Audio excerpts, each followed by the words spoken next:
Hey, what's up? In this video, I will talk about AI I have been using for some time, and it's helping me to code much faster and in a very efficient way. So it's helping me a lot, and it may also help you. So its name is Windsurf. Former name was Codium, and in order to use it, you have to create an account on its website. So you can search on Google for Windsurf and click on this link here. Then here you have this icon of account, you click on it, and then click on sign up to create your account using Google, GitHub, or just your email. I'm using this extension on Visual Studio Code, so you can go here on extensions and search for Windsurf. It's probably going to be the first option because as you can see here, it has almost 3 million installations, right?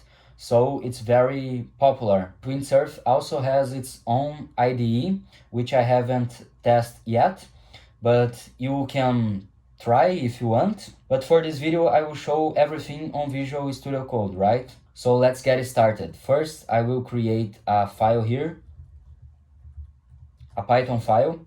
And here inside this file, the first thing you can see is here below, it's written Windsurf and with a black background, which means the extension works for this kind of file, for a Python file. For some kinds of files it doesn't work, like CSV files. So you will see on a CSV file a yellow background here, okay? Then I can start by writing a comment here, like to generate a function that, just by writing this, you can see that it gives me suggestions. Here I have two suggestions. I can choose between them. I can click on tab to accept the entire suggestion, or I can click to accept a single word by clicking on Ctrl plus right arrow. Let me accept a single word here. Ctrl plus right arrow. I accepted calculates. Now I'm accepting the. And by clicking on tab, I can accept the entire suggestion, okay? I can also switch between the suggestions by clicking on Alt plus square bracket. Let me write this command here to make it easier for you. Alt plus square brackets. At least on my keyboard, it's the key which contains this square bracket here. Also the same key that contains this curly bracket here, okay? Or an A with a line below. Now I will ask to generate a function that calculates the factorial of a number as it's showing here. Then you can click on enter here and it's going to generate the function, right? You need to verify if everything here is in the way you want. Let me click on enter again. Now it's going to test to calculate the factorial of 5. But first, let me explain what is the factorial of a number. Basically, the factorial of a number is the product of this number by all its previous positive integers. For example, the factorial of 5, as it's showing here, is 5 times 4 times 3 times 2 times 1. The factorial of 4 is 4 times 3 times 2 times 1. So here, for the factorial of 5, we can do the math. 5 times 4 times 3 times 2 is going to be 120, times 1 is the same, of course. Now let me run the code to see the output. Here we have it, so it's working perfectly. Now I can also ask to generate another function here, like generate a function. Let me see the suggestions. That calculates the sum of a list of numbers. That's the only suggestion, and it's a good suggestion. I will accept it. Click on enter to see the function. Here we have it. Now let's test. So we are calculating the sum of this list. 5 plus 4 is 9, plus 3 is 12, plus 2 is 14, and plus 1, 15. And here we have the output. So as you can see, this AI is very helpful for auto-completing many lines at the same time, okay? You can work with these suggestions and this makes you finish your script much faster. Now I will go here and create a JSON file to show another thing this AI can also do, which is to generate files. For example, I can write a comment here by using the shortcut Ctrl plus column. This is a Visual Studio Code shortcut I can use also here on Python file. okay? And then I can write here to generate a simple JSON file, and wait, the AI will give me this response here. I can write a comma here to ask for more rows, and then again here we have a simple JSON file, so I can generate files for testing, for example. Now here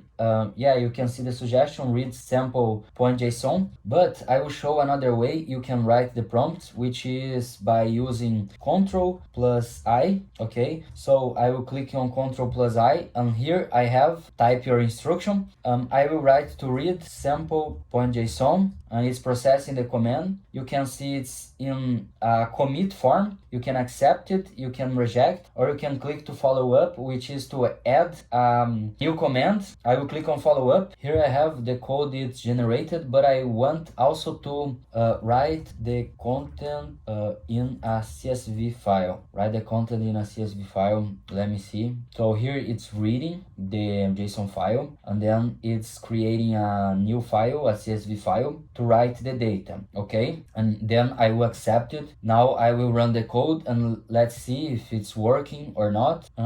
Let me see what's the problem. Okay, I think the problem is because I wrote comments on a JSON file, and this is forbidden. You cannot write comments on a JSON file, so I will remove. I just wrote it to insert the prompt. Now let's run again, and here we have first the JSON file we created, and here we have the CSV file with the same data. I have an extension to visualize this CSV file, so I can click here to open preview. Yeah, and here we have the data. It's a very simple CSV file with a single row. This extension, if you want to install it, let me see what's its name. I think it is this one here, Excel Viewer. Okay, so if you want, you can also use it. Here inside this CSV file, you can see that the Windsurf here below, it's with a yellow background, so it's you cannot like write something here like generate more rows. It doesn't work, but you can select everything here and then click on Ctrl+I and write create more 10 rows. Now let's see what's the response, and here we have it from row 2 to row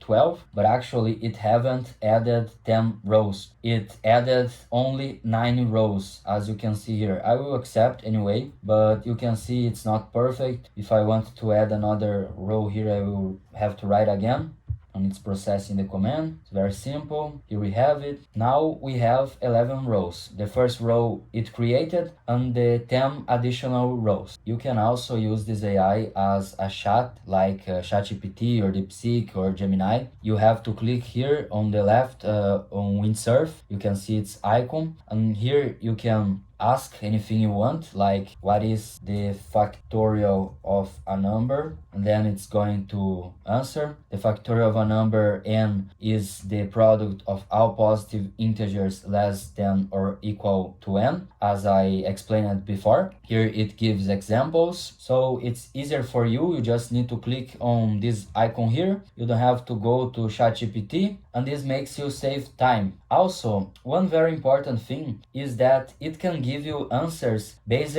on the context. Like here you can see it's written output.csv, which is my current file, the current file which is open, okay?